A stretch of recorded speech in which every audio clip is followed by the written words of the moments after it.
तो ये second class है इलेक्ट्रोकेमिस्ट्री की। मैं इसमें कोई स्पेसिफिक हेडिंग नहीं डालूंगा कि टॉपिक ये है या ये है, आप बस सुनते जाइए।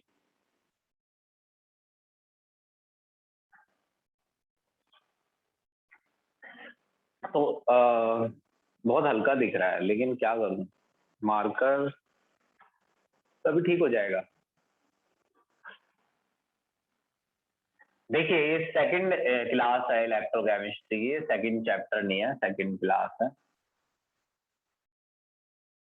तो कल मैं आपको यहाँ तक ले आया था कि सेल कैसे काम करना स्टार्ट करती है, फिर सेल कैसे काम करना बंद करती है। अगर आप ये बात भूल गए हैं तो उसका नुकसान आपको खुद हो जाएगा, उसमें कुछ कहने की जरूरत नहीं है कि वो आप खुद ही अपना नुकसान कर लेंगे, तो वो आपको बाद में पता चल जाएगा। मैं बस आपको प्रोसीजर बताऊं कि आज हम कहाँ हैं। देखिए, मैंने आपको बताया कि जब किसी सेल में एक इलेक्ट्रोड और इलेक्ट्रोलाइटिक सॉल्यूशन जिंक सल्फेट ही लेना है ताकि डिस्प्लेसमेंट ना हो जाए। तो इस तरीके से बहुत सारे इलेक्ट्रॉन बन जाते थे, और बहुत सारे इलेक्ट्रॉन बनने का कारण होता था इक्विलिब्रियम लेट अटेन होना। और इसका श्रेय जाता है जिंक कैटायन पर। किस बात का किस बात का इल्जाम लगा रहा हूं मैं जिंक कैटायन पर कि चार्ज डिफरेंस ज्यादा क्यों बना? क्योंकि जो जिंक कैटायन था, उन्होंने रिवर्स में इलेक्ट्रॉन्स को उतनी स्पीड से स्टार्टिंग से ही नहीं गेन किया। तो एक तरीके से जो हाई चार्ज डिफरेंस है जो हाई चार्ज डिफरेंस है अब ये चार्ज डिफरेंस शब्द का क्या मतलब है भाई? देखो, यहाँ नेगेटिव चार्ज है और यहाँ पॉजिटिव, तो काफी नेगेटिव है और काफी पॉजिटिव। तो ये नेगेटिव और पॉजिटिव का अंतर है ना। बहुत ज्यादा नेगेटिव होगा और बहुत ज्यादा पॉजिटिव होगा, तो नेगेटिव और पॉजिटिव में गैप बन जाएगा भाई। नेगेटिव है -15, पॉजिटिव +15। अब नेगेटिव है -100 और पॉजिटिव है +100, तो गैप ज्यादा हो जाता है ना। तो मोर नेगेटिव मोर पॉजिटिव से चार्ज डिफरेंस ज्यादा हो जाता है।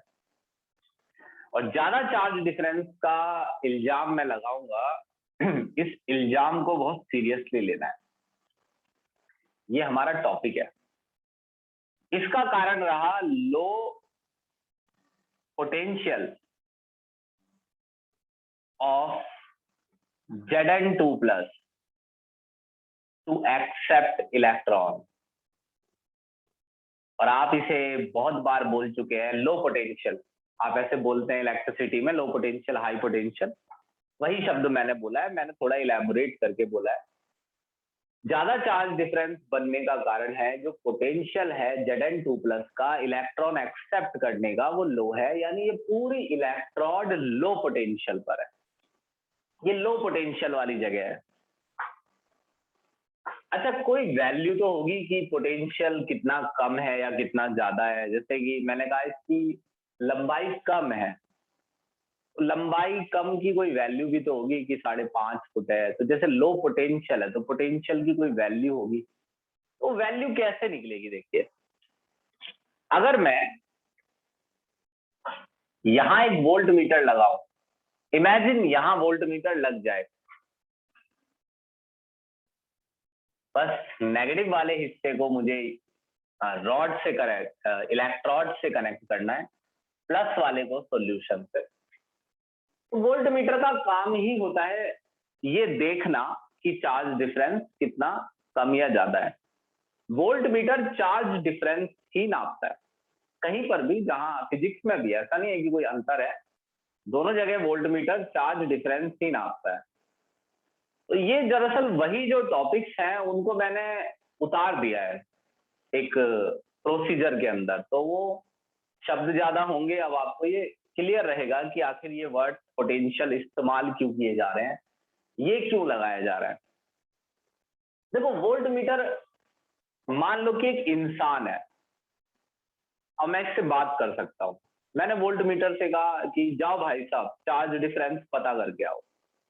वोल्ट मीटर ने यहां यहां अपने हाथ अटैच करके ऐसे करके कि चलो जी मेजर करता हूं चार्ज डिफरेंस ज्यादा आया। तो मैंने वोल्ट मीटर से कहा हाँ भाई कितना चार्ज डिफरेंस है, तो वोल्ट मीटर ने कहा काफी ज्यादा चार्ज डिफरेंस है। तो मैंने कहा फिर इसका मतलब, तो वोल्ट मीटर ने कहा इसका मतलब कि ये जो इलेक्ट्रोड है वो लो पोटेंशियल पर है।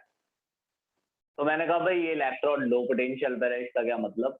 तो वोल्ट मीटर ने मुझे समझाया कि देखिए भाई साहब, चार्ज डिफरेंस ज्यादा आने का सीधा सा मतलब ये है कि जो कैटायन है सॉल्यूशन के अंदर, उनमें इलेक्ट्रॉन एक्सेप्ट करने की टेंडेंसी कम है। मैंने कहा अच्छा। तो मैंने कहा तो फिर वैल्यू, तो मुझे ये वैल्यू पकड़ा दी वोल्ट मीटर ने। लो भाई साहब वैल्यू -0.76 वोल्ट। मैंने कहा इतनी कम माइनस में, तो वो कह तो मैंने कहा चार्ज डिफरेंस तो ज्यादा है और तुम वैल्यू इतनी कम दिखा रहे हो। तो वोल्ट मीटर ने कहा कि ये जो वैल्यू है ये चार्ज डिफरेंस की वैल्यू नहीं है, दरअसल ये वैल्यू इंडिकेट करती है कि जो चार्ज डिफरेंस ज्यादा है उसका कारण है लो पोटेंशियल Zn2+ का। तो वोल्ट मीटर हमारा ऐसे काम करता है कि जब चार्ज डिफरेंस ज्यादा होता है तो वोल्ट मीटर लो वैल्यू दिखाता है, और वो लो वैल्यू ये बताती है, वो लो वैल्यू चार्ज डिफरेंस को नहीं बताती है, वो लो वैल्यू बताती है कि यहां पर कैटायन का इलेक्ट्रॉन एक्सेप्ट करने का पोटेंशियल लो है। इसीलिए ये वैल्यू जिंक कैटायन के लिए असाइन होगी कि जिंक कैटायन के बारे में इंफॉर्मेशन है कि जिंक कैटायन की इलेक्ट्रॉन एक्सेप्ट करने की एबिलिटी लो है। तो ये जो है ये पोटेंशियल हो गया, ये हो गया इलेक्ट्रोड पोटेंशियल। सुनो बहुत ध्यान से, इलेक्ट्रोड पोटेंशियल ऑफ Zn2+ से Zn। अब ये पहली बार आया लिखा हुआ Zn2+ से Zn, ऐसे लिखा हुआ है। इसका मतलब जिंक कैटायन से जिंक बनने की टेंडेंसी लो है, ऐसे नहीं चलेगा। इसका मतलब हो जाएगा Zn से Zn2+। Zn2+ से हमेशा हमेशा इस तरीके से लिखना होता है, सुनो ध्यान से बात को, हमेशा इस तरीके से लिखना है कि इलेक्ट्रॉन गेन हो रहे हो Zn2+ से Zn। अब अगर मैं आगे लिख जाऊं E Zn2+ Zn, तो मैं आपको इस सिंबल का मीनिंग बताता हूं। ये सिंबल कह रहा है reduction potential of zinc. Reduction potential का मतलब ability to accept electron, ability to accept electron of zinc. यानी ये सिंबल दरअसल एबिलिटी बताता है जिंक कैटायन की इलेक्ट्रॉन एक्सेप्ट करने की। कभी किसी किताब में इनको ऐसे नहीं लिखा जाता है, इसको लिखा जाता है electrode potential of Zn2+ Zn electrode. लेकिन आपको ये पता होना चाहिए, और आपको ये पता रहेगा क्योंकि ये सब मैं लिखूंगा। इस सिंबल को तीनों भाषा में बोला जा सकता है। इन दो भाषाओं में मैं बोलूंगा, ये किताब बोलती है। ये जो वैल्यू है ये इलेक्ट्रोड पोटेंशियल है जिंक का, मगर इसमें इस वैल्यू में या इस सेंटेंस में जान नहीं है कि ये वैल्यू है इलेक्ट्रोड पोटेंशियल जिंक का। इसका मतलब क्या हुआ, जो वैल्यू है -0.76 वोल्ट, वो वैल्यू बता रही है जिंक के इलेक्ट्रॉन एक्सेप्ट करने के पोटेंशियल को। ये मतलब है इलेक्ट्रोड पोटेंशियल, इलेक्ट्रोड पोटेंशियल शब्द का मतलब है इलेक्ट्रोड के इलेक्ट्रॉन को एक्सेप्ट करने का पोटेंशियल।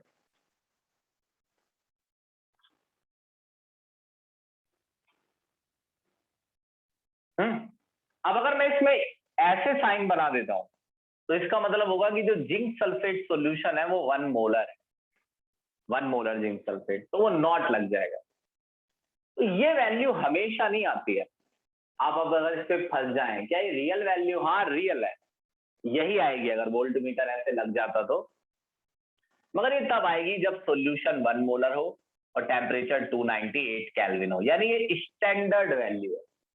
अगर आप सभी दुनिया में इसी कंडीशन पर जिंक का इलेक्ट्रोड पोटेंशियल निकालेंगे तो वो इतना ही आएगा, मगर या ना तो टेम्परेचर चेंज करना है, ना जिंक और जिंक सल्फेट को चेंज करना है, और कंसंट्रेशन 1 मोलर ही होनी चाहिए, यही आएगा। तो ये फिक्स है, नॉट का मतलब एक खास कंडीशन पर। तो ई नॉट Zn2 प्लस Zn है -0.76 वोल्ट। अब कहानी का दूसरा पार्ट सुनिए। राइट साइड में मैंने कॉपर लिया,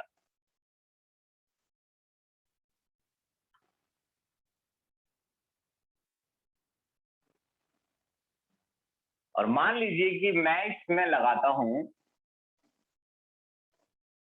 राइट साइड में मैंने कॉपर लिया और ये कॉपर सल्फेट 1 मोलर। अब यहाँ चार्ज डिफरेंस कम आएगा, क्योंकि इसका कारण है कि जो कॉपर कैटायन बनते हैं वो रिवर्स में बहुत जल्दी इलेक्ट्रॉन गेन करने लगते हैं, तो जल्दी ही इक्विलिब्रियम अटेन हो जाता है। तो अगर मैं यहां वोल्ट मीटर लगाऊं और मान लो वोल्ट मीटर बोल सकता हो, तो वोल्ट मीटर कह रहा है चार्ज डिफरेंस कम है, इसका meaning plus 0.34 volt value assign कर रहा हूं मैं कॉपर कैटायन के लिए। तो ये वैल्यू जो प्लस 0.34 वोल्ट है, क्या ये चार्ज डिफरेंस को बताती है? नहीं, ये वैल्यू बताती है कॉपर कैटायन के इलेक्ट्रॉन एक्सेप्ट करने की टेंडेंसी को। इसे ज्यादा वैल्यू क्यों मिली है? क्योंकि चार्ज डिफरेंस कम है। वोल्ट मीटर ने अंदाजा लगाया कि जब चार्ज डिफरेंस कम है तो इसका मीनिंग जो अंदर कॉपर कैटायंस है उनमें इलेक्ट्रॉन एक्सेप्ट करने की एबिलिटी ज्यादा है, तो इसलिए उन्होंने कॉपर कैटायन को ज्यादा वैल्यू दी। वोल्ट मीटर दिखाएगा ये वैल्यू। तो ये वैल्यू निकाली गई है चार्ज डिफरेंस की मदद से। वोल्ट मीटर चार्ज डिफरेंस की वैल्यू नहीं दे रहा है, चार्ज डिफरेंस मेजर करके रिडक्शन पोटेंशियल की वैल्यू दे रहा है। तो इसको लिखा जाता है E naught Cu2 plus Cu2। अब अगर आप ये याद ही नहीं कर रहे हैं तो मत करिए, मेरे को ऐसी कोई परेशानी नहीं है। बाकी मैंने कई बार आपको बता दिया है कि आपको एग्जैक्टली मैं वही चीज बता रहा हूं जिस वजह से बच्चों को ये चैप्टर बुरा लगता है, वही चीजें मैंने बहुत सिंपल कर दिया। और अगर मैं ना होता यहाँ खड़ा हुआ तो इनमें से एक भी शब्द सुनने के लिए नहीं मिलता। ये सब ऐसे इस भाषाओं में मैं लिखता हूँ। आपको ऐसा लगता होगा कि सभी लिखे चले जा रहे हैं, ऐसे मैं लिखता हूँ कि ऐसा। तो वेंट ऑफ फैक्टर भी मैंने पढ़ाया था, ये दुनियादारी की बातें बता के ये कहानियां मैं बनाता हूँ। अब मेरे को याद हो गई है वो कहानियां, वो पहले ज्यादा लंबी कहानियां हो जाती थी, स्टार्टिंग में बना देता एक आदमी एक औरत ऐसे कर करके। अब वो शॉर्ट हो गई है तो शॉर्ट हो गया। अब ये भी काफी शॉर्ट किया है मैंने, वरना इसका प्रोसेस भी बहुत लंबा था मेरा। तो ये बताइए ई नॉट समझ में आ रहा है? ये ई नॉट Cu2 प्लस Cu और E naught Zn2 plus Zn के बारे में मैं क्या समझाना चाह रहा हूँ?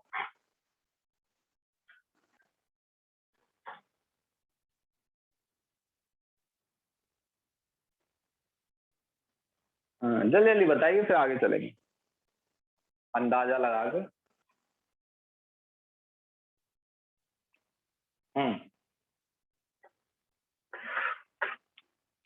ठीक है, इतने आंसर काफी हैं, 10-12 बच्चों ने बता दिया। अब सुनो,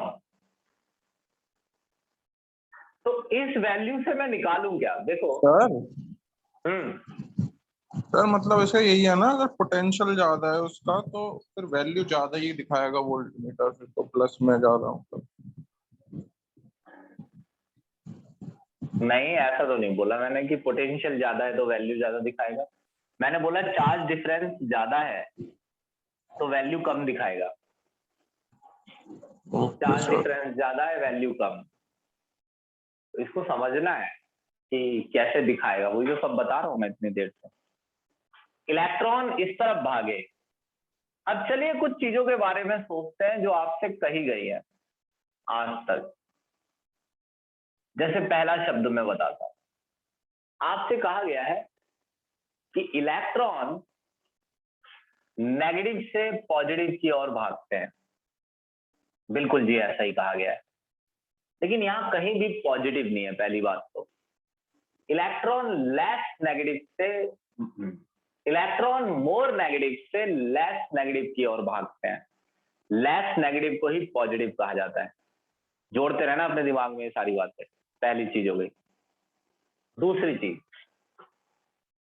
एनोड उस जगह को कहा जाता है जहां पर इलेक्ट्रॉन लॉस हो रहे हों, और वो जिंक वाली जगह है। और लॉस तब हो, फिलहाल तो इक्विलिब्रियम अटेन था, लॉस तब होंगे जब वायर कनेक्ट किया जाएगा तो यहाँ ऑक्सीडेशन होने लगता है, यहाँ रिडक्शन। तो इसे कैथोड बोलते हैं। कैथोड और एनोड का चार्ज से कोई लेना देना नहीं है। ये दूसरी चीज है। तीसरी चीज, इलेक्ट्रॉन लो पोटेंशियल, देख लो यहां पर लो, ये लो है ना वैल्यू। इलेक्ट्रॉन लो पोटेंशियल से हाई पोटेंशियल की ओर भागते हैं।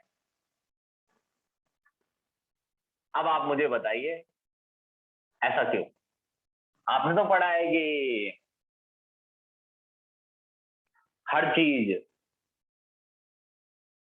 हाई से लो की ओर फ्लो करती है, तो इलेक्ट्रॉन उल्टे क्यों भागते हैं? देखिए, इलेक्ट्रॉन्स को नहीं पता है कि आपने ये नाम लिख रखे हैं। आप उन्हें बता देते तो वो फिर उल्टे भागते। ये आपने लिखे हैं नाम। इलेक्ट्रॉन जिस दिशा में जा रहे हैं वो उस दिशा से और आपके लिखे गए नामों के बीच कोई संबंध नहीं है। ये बात गलत है कि हर चीज हाई पोटेंशियल से लो की ओर भागती है। ये सिर्फ शब्द है। चीजों को नहीं पता होता है कि हाई पोटेंशियल से लो की ओर भागना है। देखो मैं समझाता हूं। पानी पानी ज्यादा ऊंचाई से, यानी ऊंचाई के हाई पोटेंशियल से ऊंचाई के लो पोटेंशियल की ओर फ्लो करता है। तो ये हाइट का हाई पोटेंशियल है और ये हाइट का लो पोटेंशियल है। ठीक है? तो पानी, अब सुनना मेरी शब्द ध्यान से हिंदी में। पानी ज्यादा ऊंचाई से कम ऊंचाई की तरफ फ्लो करता है। हाई टू लो, ज्यादा से कम। यहां पर मैं वही शब्द बोल रहा हूं जो हमने सुने हैं आज तक। पानी ज्यादा ऊंचाई से कम ऊंचाई की ओर फ्लो करता है। अब देखना मेरे शब्द, पानी कम गहराई से ज्यादा गहराई की ओर फ्लो करता है। अब ये कम से ज्यादा हो गया। अब दोबारा सुनना, पहला वर्ड जो तुमने हमेशा सुने हैं, पानी ज्यादा ऊंचाई से, हाई हाई हो गया यहां, हाई से लो, हाई हाइट से लो हाइट, ज्यादा ऊंचाई से कम ऊंचाई की ओर फ्लो करता है। पानी ने सुन लिया ये। अब किसी दूसरे देश में इस शब्द को कैसे बोला गया? पानी कम गहराई से ज्यादा गहराई की ओर फ्लो करता है, तो ये तो लो से हाई हो गया। समझ रहे हो ना मैं क्या कहना चाह रहा हूं? जैसे आप वर्ड बनाएंगे वो वैसे हाई से लो, लो से हाई हो जाएगा। इस समय भी इलेक्ट्रॉन हाई से लो की ओर ही फ्लो कर रहे हैं। भाई ये समझे मैंने क्या समझाना चाहा था? फिर मैं बताऊं ना आगे की बात। तुम समझे कि पानी लो से हाई, हाई से लो, वो शब्द कुछ भी आप इस्तेमाल कर सकते हैं।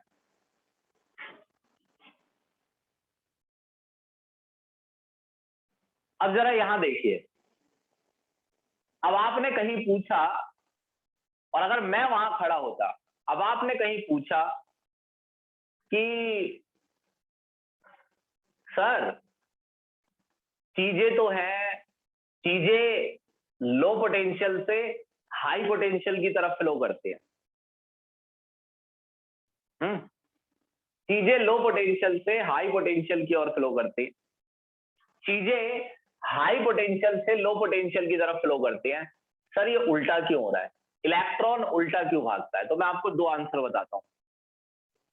पहला आंसर तो आपने ऐसा सुना होगा, उसमें कहा गया होगा कि ऐसा इस वजह से होता है क्योंकि करंट, वो चीज करंट है जो हाई से लो की ओर भागती है। पहले तो आंसर को ऐसे टाला जाता है, इलेक्ट्रॉन नहीं, ऐसे कह देता है टीचर, इलेक्ट्रॉन नहीं, करंट भागता है हाई से लो की ओर। तुम कहते हो अच्छा ऐसा सर, ऐसा नहीं है। सुनो मेरी बात, इलेक्ट्रॉन भी हाई से लो की ओर ही भाग रहा है। आपके शब्द गलत है, सुनना। यहां जो जिंक है वो हाई पोटेंशियल पर है, जिंक कैटायन लो पोटेंशियल पर है। अब हाई शब्द पे ध्यान देना बस, high ability to loss electron, low ability to loss electron. अब अगर मैं एबिलिटी चेंज कर दूं, मैं रिडक्शन की जगह ऑक्सीडेशन पोटेंशियल ले लूं, तो जिंक की इलेक्ट्रॉन लॉस करने की टेंडेंसी हाई है और कॉपर की इलेक्ट्रॉन लॉस करने की टेंडेंसी लो है।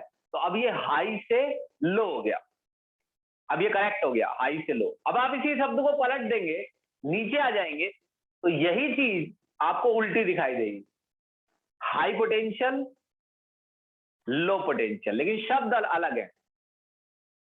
Low potential to accept electron, high potential to lose electron, low potential to accept electron, high potential to lose electron.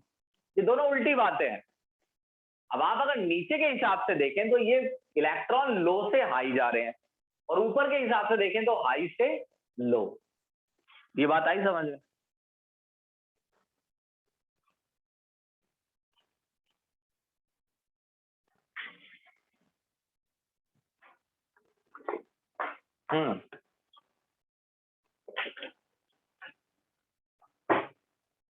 फिर एक बच्चे ने पूछा तो फिर करंट क्या है?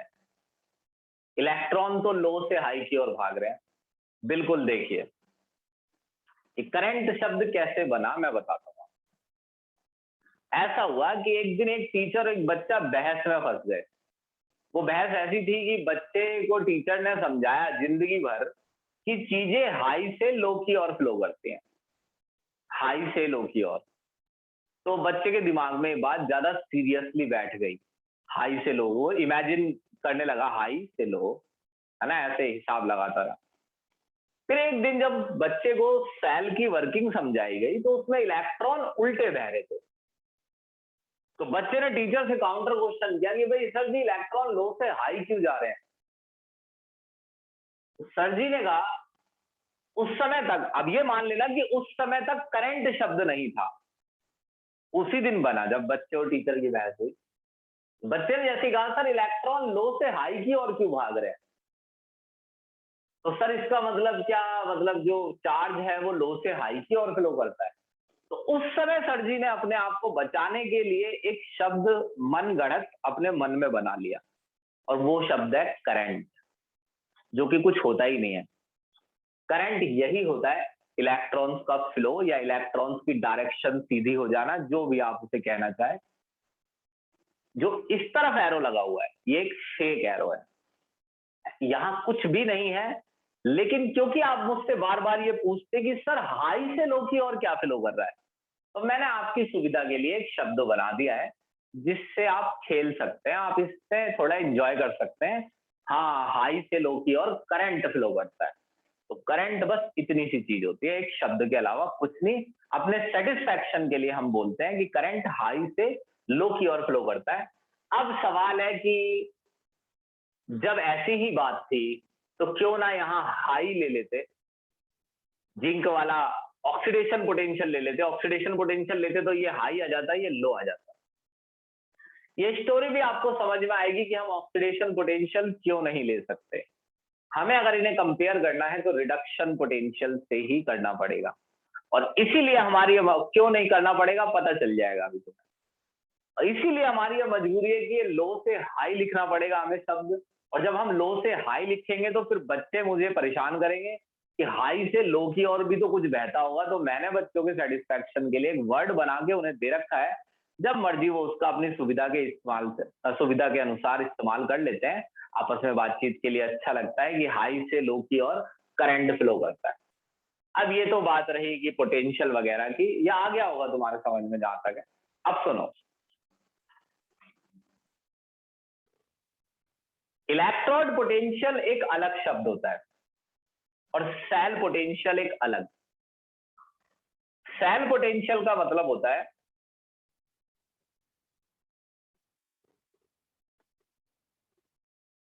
हाँ, इलेक्ट्रोड पोटेंशियल एक अलग वर्ड होता है और सेल पोटेंशियल अलग।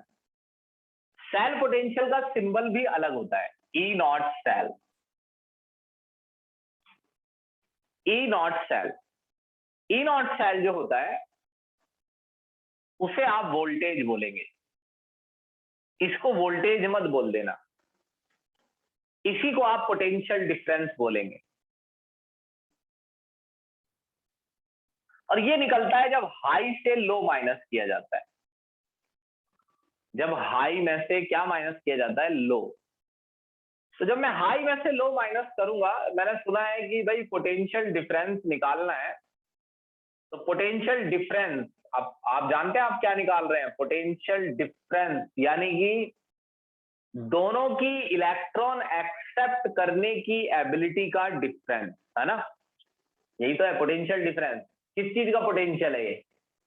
इलेक्ट्रॉन एक्सेप्ट करने का पोटेंशियल इसका और इलेक्ट्रॉन एक्सेप्ट करने का पोटेंशियल इसका। दोनों में इलेक्ट्रॉन को एक्सेप्ट करने के पोटेंशियल का डिफरेंस। इसके लिए हाई पोटेंशियल आगे लिख दो, जो वोल्ट मीटर बता देगा, लो पोटेंशियल पीछे। पोटेंशियल डिफरेंस, हाई पोटेंशियल आगे, लो पोटेंशियल पीछे। जो ये पोटेंशियल डिफरेंस है इसका सिंबल है ई नॉट सेल, और हाई पोटेंशियल का सिंबल है ई नॉट कैथोड। कैथोड का पोटेंशियल हाई होता है। ई नॉट एनोड, एनोड का पोटेंशियल लो होता है। फिलहाल जो कैथोड है उसका सिंबल है E not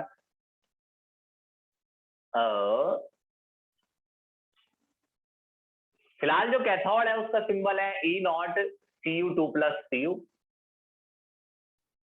E naught Zn2 plus Zn, और E naught Cu2 plus Cu की वैल्यू है प्लस 0.34 वोल्ट। यहां लगाइए माइनस, माइनस 0.76 वोल्ट, 1.10 वोल्ट। ये है आपकी वोल्टेज। क्या फायदा है इसे निकाल के? क्या हो गया, क्या उखाड़ लिया मैंने निकाल के? इसे निकालने से ये पता चल जाता है कि कौन सी सेल लंबे समय तक काम कर सकती है और कौन सी सेल लंबे समय कम समय तक काम करेगी और कम करंट बनाएगी। देखिए, ये पोटेंशियल डिफरेंस है हाई और लो, पानी के हिसाब से समझ लीजिए। अब अगर ये डिफरेंस कम होता है, ये निकाला है मैंने, ये डिफरेंस है, अगर ये डिफरेंस कम होता है तो सेल में फ्लो भी चार्ज का फ्लो होता है और कम समय तक होता है। और जब ये ज्यादा होता है तो चार्ज का फ्लो भी तेज होता है और ज्यादा समय तक होता है। तो ये सेल जो बिकती हैं दुकानों पे, वो वोल्टेज के हिसाब से, एक तो हमें कुछ तो चाहिए ही होती है कि इतने वोल्ट की चाहिए, और कुछ होता है हमारा मन है कि मैं घर में बैटरी या सोलर सेल की बैटरी, जो सोलर सेल है वो मेरी बैटरी चार्ज कर देगी बाद में, तो मैं बड़ी बैटरी लूंगा। तो वोल्ट एक हिसाब होता है बैटरी की क्षमता को बताने का। अब ये देखिए कि ये जो वैल्यू है, क्या हमेशा ये दोनों सेल इतनी ही वोल्टेज देंगी? तो ऐसा तो नहीं है। यानी दुनिया में जिंक और कॉपर की सेल अगर बनाई जाए तो वो इतनी ही वोल्टेज देगी। अगर ऐसे बनाओगे तो इतनी ही देगी। ऐसे में क्या है, 1 मोलर 298, 1 मोलर 298, तो यही वैल्यू आएगी। मगर आप इनमें चेंजेस करके, टेम्परेचर, कंसंट्रेशन चेंज कर करके आप इस वोल्टेज को 220 तक भी ले जा सकते हैं, 300 तक भी ले जा सकते हैं। क्योंकि देखिए, इन दोनों के पोटेंशियल में, कॉपर कैटायन और जिंक कैटायन के पोटेंशियल में जितना अंतर होगा उतना ही करंट तेज और ज्यादा समय तक फ्लो करेगा।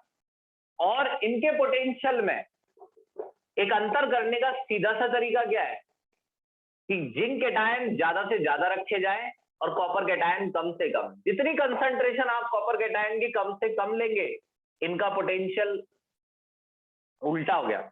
जितनी ज्यादा कॉपर कैटायन की आप संख्या लेंगे तो पोटेंशियल इनका वैसे भी हाई है, और ज्यादा कैटायन लेने से और हाई होता चला जाएगा। और जितना आप जिंक कैटायन कम लेंगे, इनका पोटेंशियल वैसे भी लो है, और जिंक कैटायन कम होने से पोटेंशियल और भी लो होता चला जाएगा। तो आप इसे पोटेंशियल के हिसाब से और लो कर सकते हैं संख्या कम करके, इनकी संख्या बढ़ा के पोटेंशियल और हाई कर सकते हैं। इलेक्ट्रोड थोड़ी मोटी कर दो ताकि लंबे समय तक जिंक कैटायन नीचे आते रहें, इसको थोड़ा पतला कर दो ताकि इकट्ठा होने पर कॉपर की इलेक्ट्रोड बहुत बड़ी ना हो जाए। तो इस हिसाब से आप वोल्टेज में चेंज करेंगे। हालांकि हम तो न्यूमेरिकल करेंगे, हम उन्हें ऐसे थोड़ी बताएंगे लिख के कि ऐसा कर दो ऐसा कर दो ऐसा कर दो। तो आप ये बताइए कि आपको ये बिल्कुल क्लियर है कि नहीं। बाकी बातें छोड़िए, बाकी तो बहुत सी कहानियां थी इसमें कि ये क्या है, ये ई नॉट क्या है, और ये ई नॉट Cu2 प्लस Cu क्या है, ये सब क्लियर होना चाहिए। बाकी तो मैं अभी बताता हूँ क्या करना है।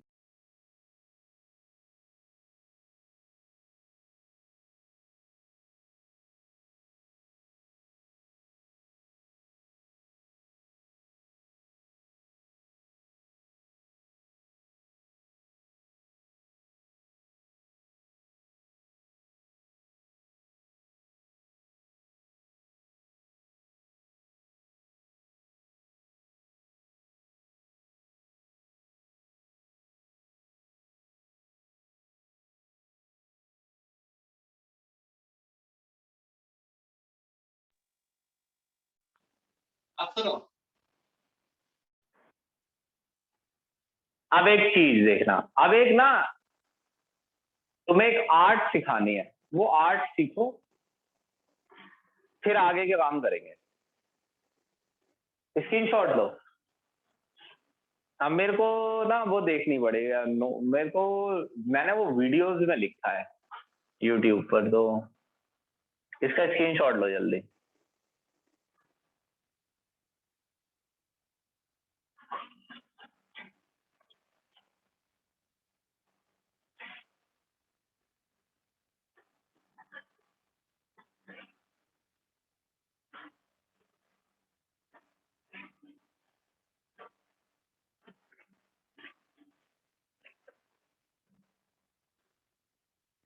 अब जरा इसे देखो,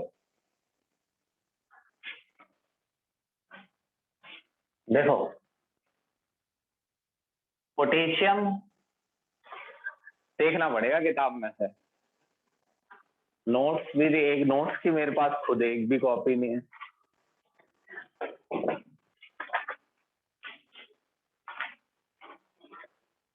पोटेशियम,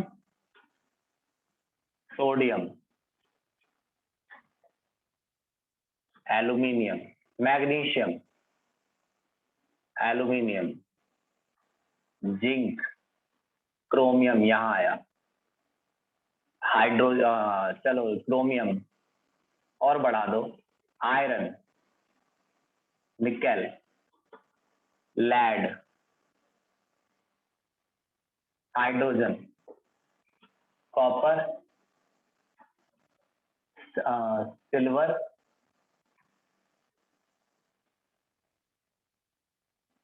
गोल्ड, कोबाल्ट। अब इनके एक तो कैटायन याद कर लो। पोटेशियम बनाता है ज्यादातर K+ हमेशा। भाई ये बहुत जरूरी चीज है ये, नहीं तो आपको सिंबल्स खुद लिखने पड़ेंगे और आपको चार्ज वार्ज नहीं पता चलेगा।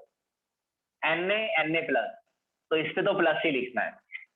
Mg को लिखना है Mg2+ हमेशा। Al को लिखोगे Al3+, Zn को लिखोगे Zn2+, क्रोमियम को लिखोगे Cr3+, आयरन को Fe2+, निकेल को Ni2+, लेड को Pb2+, Pb, ओ क्या कर दिया मैंने, हाइड्रोजन को H plus, copper Cu2 plus, silver Ag plus, gold Au3 plus, cobalt CO3 plus, ऐसे लिखना है।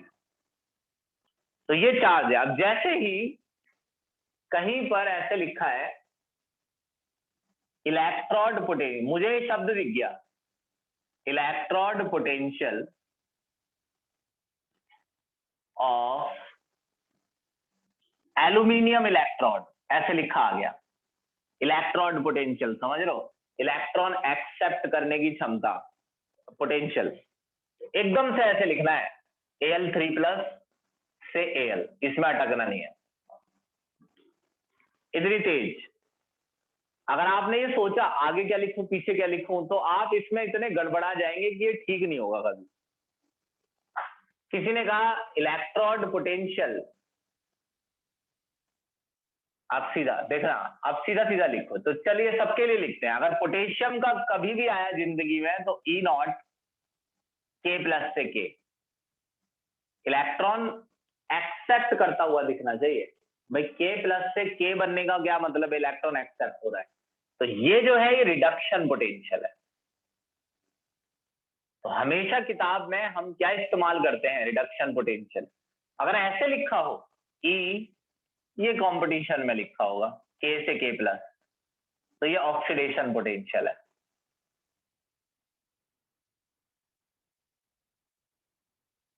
इनमें अंतर ऐसा होता है, वोल्टमीटर ने अगर रिडक्शन पोटेंशियल X दिखाया है तो ऑक्सीडेशन पोटेंशियल -X होगा बस। यानी ये 20 है तो वो -20, और ये मान लो -20 है तो वो +20। अब जैसे Mg2 लिखना है तो कितनी देर लगनी चाहिए, E0 Mg2 प्लस Mg, क्या है reduction potential. E0 Al3 plus Al, क्या है ये, मैंने ये सिंबल बनाया E0 Al3 प्लस Al। तुमने तो कुछ ही बातें सोची, देखो मैं क्या क्या सोच लूंगा इसके बारे में। मैं कहूंगा कि ये कोई सेल है जिसमें एल्यूमिनियम की इलेक्ट्रोड है और Al3 प्लस का सॉल्यूशन है, और मैं यहाँ जो सिंबल लिख रहा हूं E0 Al3 प्लस Al, उस सिंबल में ये बोला जा रहा है कि एल्यूमिनियम की Al3 प्लस से Al बनने की टेंडेंसी क्या है। तो एल्यूमिनियम की Al3 प्लस से Al बनने की जो ये टेंडेंसी है इसे कहते हैं रिडक्शन पोटेंशियल ऑफ एल्यूमिनियम। तो ये पूरा ठीक से अगर आपको ये दिखाई देने लग जाए तो आपको कभी भी ये चैप्टर बुरा नहीं लगेगा इन बातों में। यहाँ कोई सेल पोटेंशियल नहीं है। अब जैसे क्रोमियम, मैंने बोला क्रोमियम, आप लिख रहे हैं E0, आपको चार्ज ही याद नहीं है, Cr3 प्लस से Cr। अब एक दिन ऐसा लिखा आया cell potential of bromine, oh sorry cell potential नहीं होगा, electrode potential of Br2 bromine, Cl2 hydrogen, oxygen, इनका आएगा लिखने के लिए। अब जैसे Br2 है तो Br2 इलेक्ट्रॉन देगा तो नहीं, अब यहाँ पे Br प्लस तो नहीं बनेगा, माइनस बनेगा जरूर, इलेक्ट्रॉन देगा नहीं लेगा। तो Br माइनस तो होता है आयन, लेकिन Br आयन नहीं होता। अगर आप सॉल्यूशन लेंगे ब्रोमीन, जिस सॉल्यूशन में ब्रोमीन हो तो उसमें plus Br plus Cl plus H तो मिल जाता है, प्लस O तो नहीं मिलने वाला है, माइनस में मिलने वाला है। तो जब भी ब्रोमीन, क्लोरीन, हाइड्रोजन, ऑक्सीजन का केस हो तो ऐसे लिखना है E0 Br2 Br माइनस। इसमें भी ये इलेक्ट्रॉन गेन करते हुए ही दिख रहे हैं, E0 Cl2 Cl minus, E0 O2 O2 minus, oxygen 2 electron लेती है ना, E0 H प्लस H2, इसका लिख सकते हो क्योंकि H प्लस बनता है। ये वाली बात आ रही समझ में, bromine, chlorine, oxygen, hydrogen. E0 लिखने का इनका तरीका समझ आया।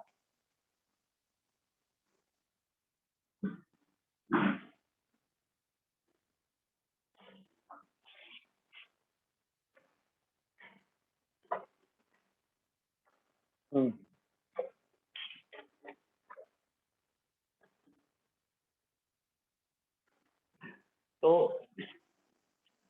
भाई ये जो सिंबल है ना, देखो वैसे तो ऐसा अच्छा लगता है कि ई नॉट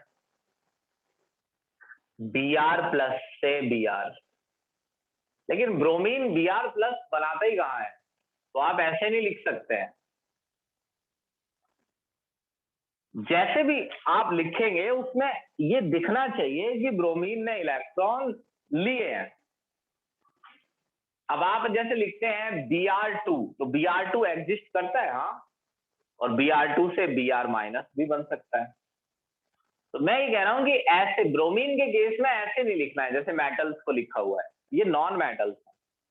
नॉन मेटल के केस में यहाँ पर न्यूट्रल मॉलिक्यूल आता है या न्यूट्रल एटम, और फिर यहाँ उस पर नेगेटिव आ जाता है।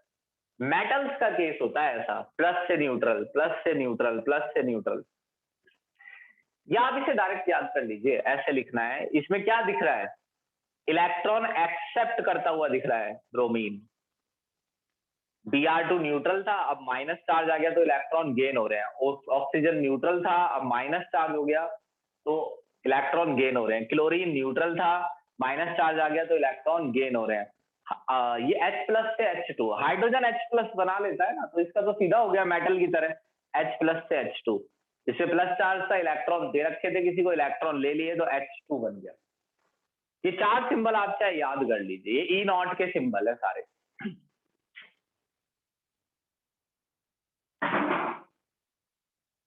स्क्रीनशॉट लीजिए।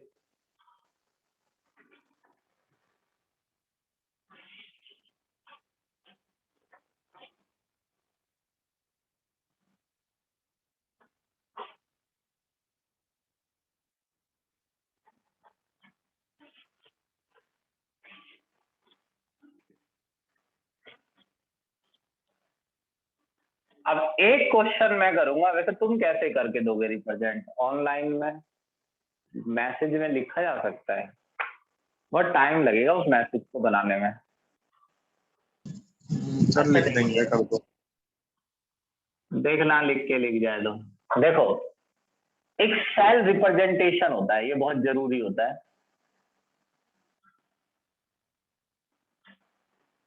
ये स्टेप वाइज आएगा, पहले सिंपल आएंगे, फिर सेल रिप्रेजेंटेशन हार्ड होते चले जाएंगे।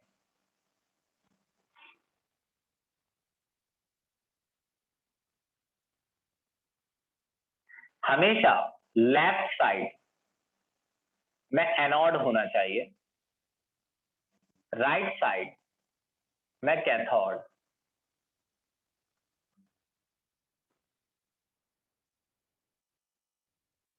बीच में आप ऐसी एक लाइन खींचेंगे, ये लाइन दिखाती है कि दोनों सेपरेट है, ये अलग हाफ सेल है, वो अलग। फिर आप ऐसे लिखते हैं कि Zn सॉलिड, यानी जिंक की इलेक्ट्रोड है, Zn2 प्लस का सॉल्यूशन है, एक्वस। यहां लिखते हैं सॉल्यूशन कितने मोलर है, 1 molar. Cu2 plus aqueous Cu, यहां लिखते हैं आप, यहां पर ही लिखेंगे 1 मोलर है। और ये चीज ये बता देती है कि इस तरफ हो रहा है ऑक्सीडेशन, क्योंकि देखिए जब सेल काम करेगी तो जिंक से Zn2 प्लस बनेगा तो इस तरफ होगा इलेक्ट्रॉन का लॉस, और Cu2 प्लस से बनेगा Cu, तो इस तरफ होगा इलेक्ट्रॉन का गेन। तो इसको ऑक्सीडेशन, एनोड को लॉस की फॉर्म में लिखना है और कैथोड को गेन की फॉर्म में। तो अगर तुमको ये आ गया, मतलब कि तुमने मान लिया कि अगर ये तुमको आता है, तो इस सेल को रिप्रेजेंट करके दिखाना है।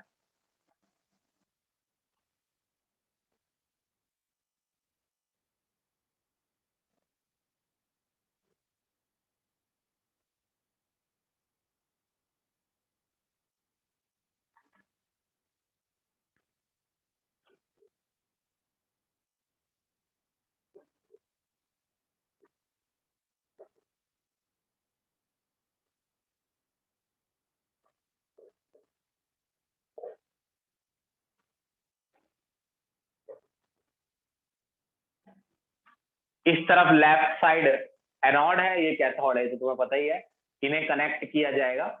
तो अगर इससे कोई सेल बनती है तो उसे शब्दों में कैसे रिप्रेजेंट किया जाएगा, सिंबल में। 2 मिनट का टाइम देता हूँ टाइप करने के लिए।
सर भेजा है।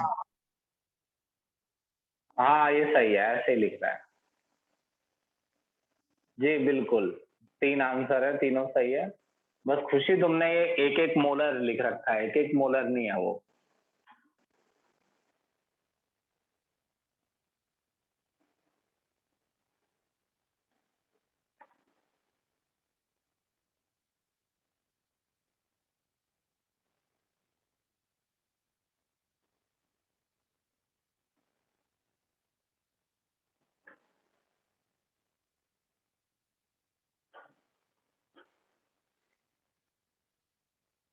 ऐसा ही है तनिष्का, लेकिन पूरा लिखने के नंबर मिलते हैं सेल रिप्रेजेंटेशन। हाँ ये अभी इतनी ही सीखनी है, अभी हम इतनी ही कर सकते हैं। अभी मैं पूरी दूसरी सेल देने लग जाऊंगा ना तो कठिन हो जाएगी, लेकिन मैं दे देता हूँ तुम्हें, कोई बात नहीं। दे दूं क्या एक सेल? नहीं अभी मत करो तुम, पहले मैं उसे समझाऊंगा उस सेल को, तब करना तुम उसका रिप्रेजेंटेशन। तो अब तुमको क्या करना है, अब मैं तुमको बता देता हूँ। अब तुमको आज क्या करना है,